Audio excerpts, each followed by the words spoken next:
주님을 영접하고 구원을 얻은 그리스도인이라면 당연히 주님을 닮아 거룩해져 가야 합니다. 이 거룩함은 하나님의 말씀과 기도로 이루어지는 것입니다. 거룩한 사람은 세상으로부터 특별히 구별된 사람을 거룩하다라고 말합니다.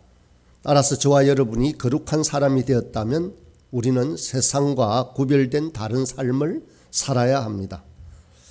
실제로도 그리스도인의 삶은 믿지 않는 사람들의 삶과 많이 다릅니다. 이렇게 매일 새벽 시간에 깨어서 기도를 하는 것도 아마 믿지 않는 자들의 삶에서는 거의 찾아볼 수가 없을 것입니다. 하지만 오늘 말씀을 보면 믿는 자가 곧 하나님의 자녀가 세상과 다른 정말 중요한 차이가 바로 있습니다. 바로 이 점에서 구별되지 않는다면 우리는 세상 사람들과 별반 다를 바가 없을 것입니다. 세상과 구별 짓는 그것이 무엇이겠습니까? 다 짐작하듯이 바로 사랑입니다. 오늘 말씀에서는 바로 자비입니다. 오늘 본문에서 예수님은 제자들에게 이 사랑과 자비를 갖추어야 한다라고 분명하게 말씀하십니다. 당시 제자들뿐만 아니라 오늘 이 아침 저와 여러분에게도 명령하십니다. 35절의 말씀을 읽어보면 예수님은 크게 세 가지를 말씀하십니다. 첫째는 사랑하라고 하십니다. 둘째는 선대하라고 하십니다. 선대한다는 말은 곧 후하고 친절하게 대접하라라는 말씀입니다. 세 번째는 아무것도 바라지 말고 꾸어주라고 말씀하십니다. 돌려받기를 기대하지 말고 주라고 하는 것입니다. 그리고 이 세 가지를 모든 사람에게 행하되 특별히 원수에게도 그렇게 하라라고 말씀하고 계십니다. 이 세 가지의 명령을 요약하면 원수를 사랑하고 또 사랑은 하되 어떤 보답도 기대하지 말라라고 하는 것이 오늘 본문의 말씀입니다. 원수까지도 사랑하는 넓은 사랑, 그리고 보답을 기대하지 않는 무조건적이고 순수한 사랑, 바로 이 사랑이 세상 사람들과는 다른 그리스도인의 삶이라는 것입니다. 이어서 주님은 이 세 가지를 포함한 중요한 단어로 36절에서 우리에게 명령을 하십니다.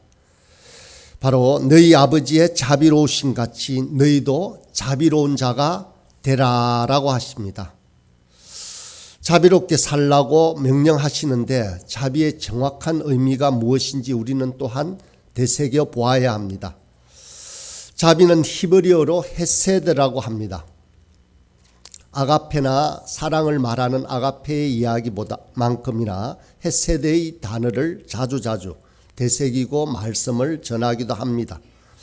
헤세드는 자비뿐만 아니라 친절, 인자, 인애 등으로 번역을 하고 있습니다. 자비는 한마디로 불변의 사랑을 말합니다. 변치 않는 사랑입니다. 그래서 하나님 아버지의 속성을 말할 때 우리는 이렇게 말합니다. 주는 인자하심이 영원하다라고. 그 인자하심이 바로 자비입니다. 또 어떤 학자가 자비의 정의를 이렇게 내리기도 했습니다. 대가를 생각하지 않고 다른 사람의 기본 필요를 채워 하나님께서 영광을 받도록 하며 우리는 영원한 상급의 기쁨을 얻는 것이다 라고 말했습니다. 자비는 대가를 생각하지 않는 사랑이라고 했습니다. 돌려받기를 기대하지 않고 베푸는 사랑입니다. 우리는 선한 사마리아인의 이야기를 압니다. 선한 사마리아인이 그렇게 했습니다. 대가를 바라지 않고 베풀었습니다. 바로 그 선한 사마리아의 그 사람이 바로 이 자비를 베푼 사람입니다. 자비라는 단어에는 여러 가지 의미가 담겨 있습니다. 그래서 제가 컴퓨터에서 자비라는 단어가 성경 속에 몇 번 나오는가 보았습니다. 그런데 의외로 그렇게 많지는 않았습니다. 개역개정에 보면 35번이 나오더라고요. 구약에 25번, 신약에 10번이라는 자비라는 단어는 그렇게 나왔습니다. 그런데 세번역으로 찾아보면 100번의 단어가 나왔습니다. 그렇다면 세번역에서는 다른 단어를 자비라는 단어로 번역하고 있다라는 말입니다. 그래서 그 중에 다 찾아보니 인자와 인애와 같은 유사한 용어도 전부 자비로 번역을 해두었습니다. 그런데 그 외에도 가장 많은 단어가 바로 긍휼이었습니다. 세번역에서는 이 긍휼이라는 단어를 전부 자비로 설명을 하고 있습니다. 그렇다면 자비는 다른 사람을 긍휼히 여기는 것이다 라고 말합니다. 또 다른 곳에서는 자비라는 단어를 남을 깊이 사랑하고 가엾게 여기는 것이라고 했습니다. 이 자비라는 단어 속에는 바로 이 가엾게 여기는 것, 긍휼의 의미가 포함되어 있음을 우리는 알아야 합니다. 성경에서는 자비라는 단어를 이 긍휼하심과 여러 번 혼재해서 사용하고 있음을 우리는 찾아볼 수가 있습니다. 하나님은 자비하십니다. 그 자비하심 때문에 우리를 가엾게 여기는 마음 때문에, 불쌍히 여기는 그 사랑 때문에 주님 자신은 너무도 큰 아픔을 그렇게 감당해야만 했습니다. 자비의 한자말을 찾아보니 사랑자자 슬플 빗자입니다. 이 한없는 이 사랑 속에 왜 슬픔이 있을까라는 것도 한번 묵상을 해보았습니다. 자비라는 단어 속에는 슬픔이 포함되어 있는데 이 비애라고 할 때 그 슬픔입니다. 하나님이 우리를 바라보시는 그 눈빛에 슬픔과 애절함이 있다는 것입니다. 도무지 헤어나지 못하는 제약 가운데 허우적거리는 우리를 바라보시는 그 하나님의 눈빛 속에는 바로 이 자비와 긍휼하심과 슬픈 마음이 있다는 것입니다. 그 하나님의 그 마음이, 그 눈길이, 그 불쌍히 여기심이 그 우리를 구원하기 위하여 이 땅에 오신 그 목적입니다. 이 긍휼의 마음 때문에 우리를 위해 하나님의 아들이 이 땅에 오신 것입니다. 이 자비의 마음 때문에 우리 대신 십자가에 못 박혀 돌아가신 것입니다. 이 하나님의 눈길과 같은 자비하심을 우리는 이 땅에서 부모님들에게서 찾아볼 수 있습니다.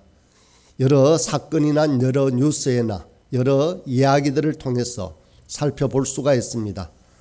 제 기억으로는 한 5, 6년 전의 겨울이었던 것 같습니다. 신문에 이런 제목의 뉴스가 실린 것을 기억합니다. 비극의 모정이라고 하는 뉴스였습니다. 그것을 기억하고 다시 한번 제가 인터넷에서 검색을 해보았습니다. 이런 제목이었습니다.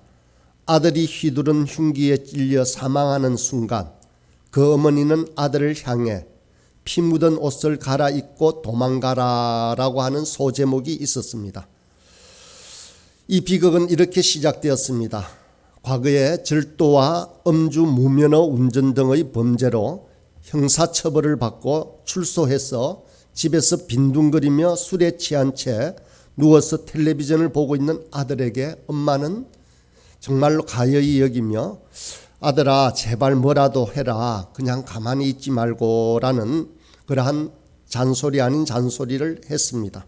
그러자 아들은 잔소리를 그만해라 하고 격분해서 가지고 있던 흉기로 어머니를 잔혹하게 살해했다라고 합니다. 가위로 목을 찔렀다고 합니다. 이 30대 아들에게 징역 20년의 중형이 내려졌다라고 하는 것이 기사의 내용이었습니다.